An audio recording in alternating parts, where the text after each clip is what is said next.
Welcome. In this video, we're going to talk about Maya muscle. In the last video, we talked about simple influence objects, which are often used for game characters. We'll investigate Maya muscle in this particular video. Just very quickly, it's not required for your class project. However, it's a lot of fun to play with, and you could get some really great results. There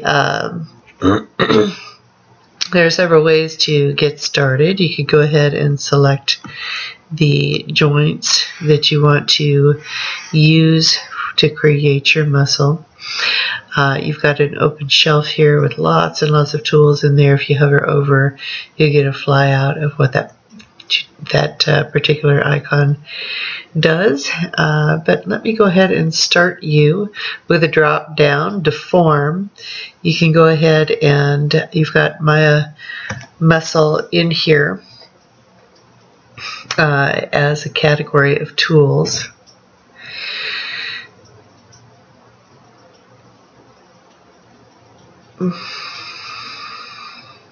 There it is. Okay. And when you get the flyout, you can go ahead and just click on the bar at the top to release your window. Now, when you have the the bones selected, you can come in here to muscle bones, flyout, convert surface to muscle bones, or you could use a simple muscle. We'll go ahead and jumpstart you in the muscle builder here. So with my joint selected, I'm clicking on simple muscle builder, and here you have a basic pop-up of the UI that's available for that. I've got my shoulder joint selected. I'm going to go ahead and load that into Object 1 through the arrow keys here, selecting my second joint as my second attachment point. I'm going to go ahead and load that in, attach Object 2, and then I'm going to go ahead and look over my selections just very quickly. We're going to go with the defaults to start with and build that muscle.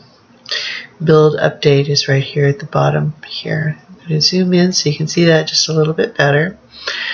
These muscles have 2 points of reference. You've got attachment point, and you can move those around so that they're better placed for that particular deformation.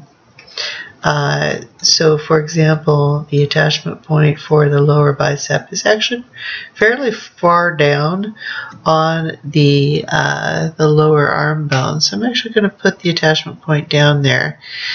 As is the attachment point for the upper part of the bicep is fairly deep.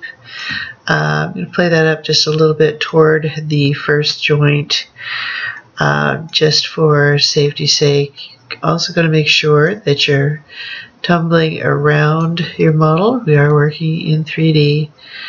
Alright, so that's best placement for the attachment points. However, this is not the placement of the muscle that I want. So I can go to the second tab here and access the splines that are going to actually control the positioning and the shape of my muscle.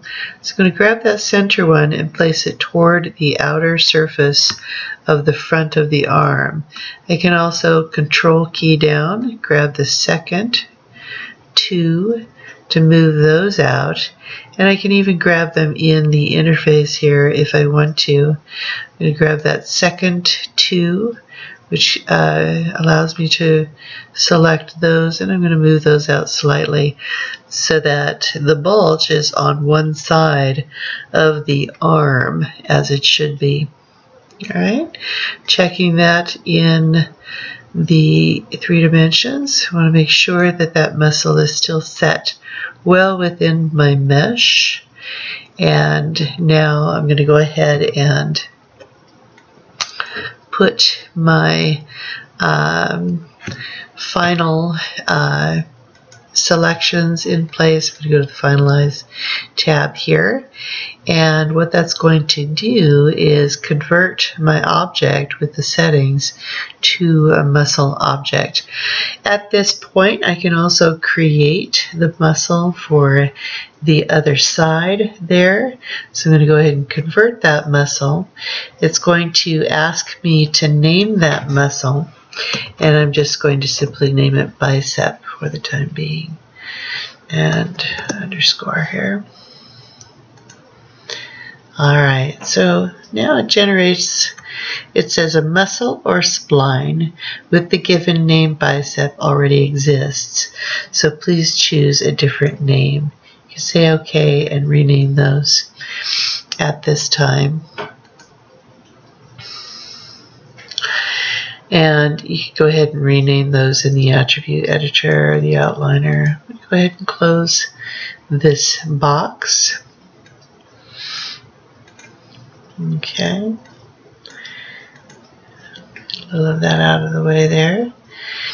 And you can go ahead and see the muscle objects in the outliner here. What I want to do now is test the functionality of this bicep. And so I'm going to select my IK, which is driving the bones it's attached to, and simply pull that out. And you can see by doing that, it's going to allow that muscle to bulge forward. Okay? Alright, so at this point, I may choose to adjust the position of my lower attachment point. Pull that up just a little bit more so it's not bulging too much. So I can go ahead and do that adjustment here and continue to test that to make sure that's what I want. Okay, and then actually apply that muscle object as an influence object, such as we did in the last tutorial. Alright, now you can imagine how much fun that's going to be for you to flesh out your character, if you will, to create the automated muscle deformation that will happen when you are keyframing your poses for your character. Thank you for joining me for Maya Muscle, and I look forward to the next series where we're going to be talking about rigging for the face. Thank you for joining me today.